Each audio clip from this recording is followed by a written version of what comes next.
بسم اللہ الرحمن الرحیم۔ دوستو، آج ہم آپ کو سفر حج و زیارات کے آداب بتائیں گے۔ سب سے پہلے آپ کو بتاتے چلیں حج کیا ہے۔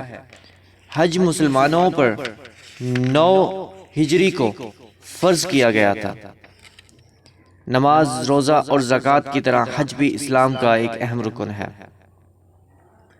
حضور پاک صلی اللہ علیہ وآلہ وسلم نے فرمایا، حج و عمرہ محتاجی اور گناہوں کو اس طرح دور کرتا ہے جیسے بھٹی لوہے اور چاندی سونے کے میل دور کرتی ہے۔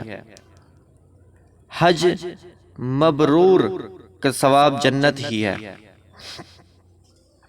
سفر حج و زیارات کے آداب۔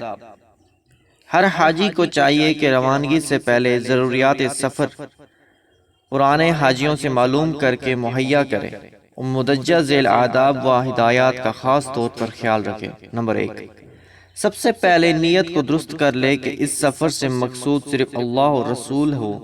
اس کے سوا ناموری یا شہرت یا سیر و تفریح یا تجارت کا ہرگز دل میں خیال نہ لائے۔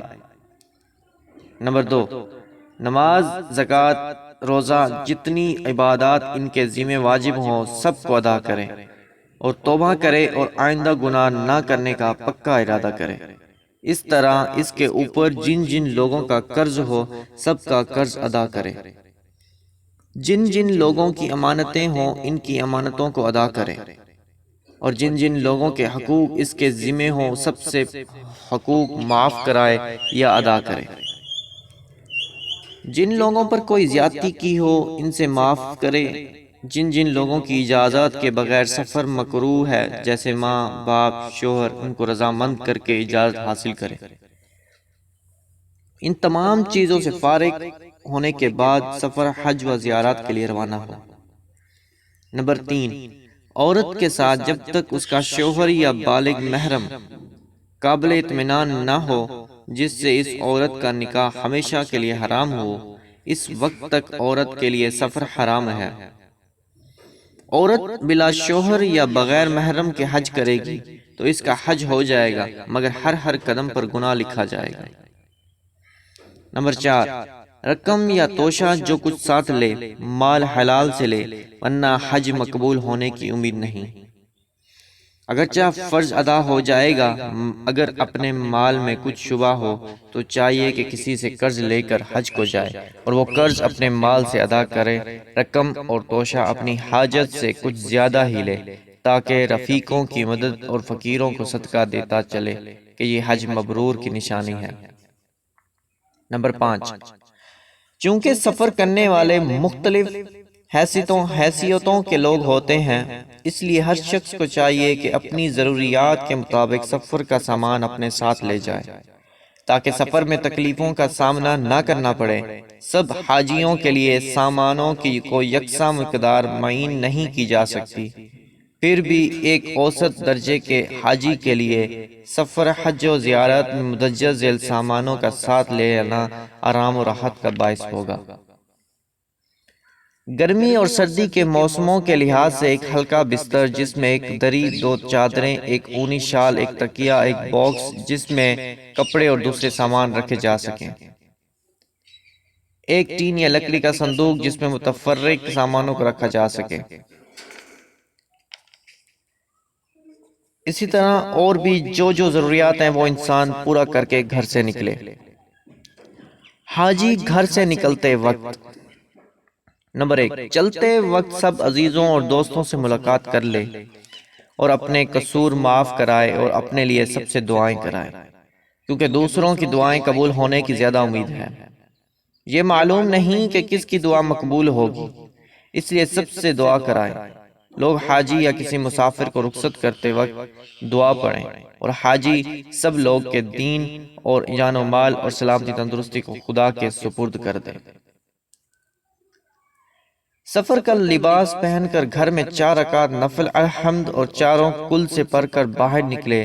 یہ 4 رکعتیں واپس آنے تک اس کے اہل و مال کی نگہبانی کریں گی اور پھر کچھ صدقہ کرے اور گھر میں سے نکلے اور دروازے سے باہر نکلتے ہی کچھ صدقہ کرے اور گھر میں سے نکلے اور دعا پڑھے۔ نمبر 3، سب سے رخصت ہونے کے بعد اپنی مسجد سے رخصت ہو، اور اگر مکروہ وقت نہ ہو تو 2 رکعت نفل پڑھے، پھر ریل وغیرہ جس سواری پر سوار ہو بسم اللہ 3 بار پڑھے، پھر اللہ اکبر، الحمدللہ اور سبحان اللہ ہر ایک 3 بار، اللہ الہ الا اللہ 1 بار پڑھے، اور سفر کی دعا پڑھ لیں۔ حاجی ممبئی میں ٹکٹ وغیرہ لینے اور جہاز کے انتظار میں ہر حاجی کو کم از کم 4 دن بمبئی میں مسافر خانہ حاجی سابو صدیق یا مسافر خانہ واڑی بندر میں ٹھہرنا پڑتا ہے۔ اسی طرح دوستو، آج آپ کو سفر حج کے بارے میں تو بتا چکے، اس کے علاوہ آپ کو حج کی سنتیں کے بارے میں بھی بیان کریں گے، اور حج کے فرائض کیا ہیں۔ حج کی سنتیں یہ ہیں کہ طواف قدوم یعنی میقات کے باہر سے آنے والے کے مکہ معظمہ پہنچ کر سب سے پہلے جو طواف کرے اس کو قدوم کہتے ہیں۔ طواف قدوم اور مفرد اور قارن کے لیے سنت ہے۔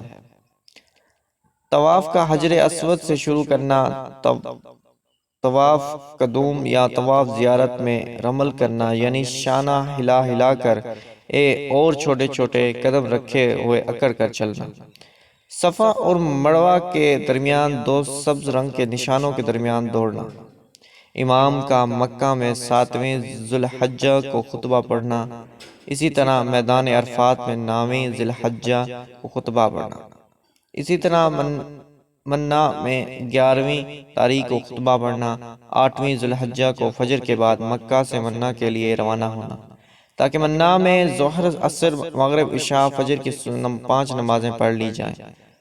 ذی الحجہ کی 9ویں رات منا میں گزرنا، آفتاب نکلتے کے بعد منا سے میقات کو روانہ ہونا، عرفات میں ٹھہرنے کے لیے غسل کر لینا، اور عرفات سے واپسی میں مزدلفہ کے اندر رات گزارنا، اور آفتاب نکلنے سے پہلے منا سے مزدلفہ کو چلے جانا۔